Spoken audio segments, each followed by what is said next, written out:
Gold has captivated humanity for thousands of years, serving not just as jewelry, but as a key player in the global economy.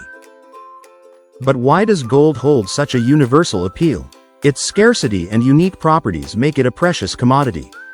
Gold acts as a safe haven during economic uncertainty. Investors flock to it when markets are volatile.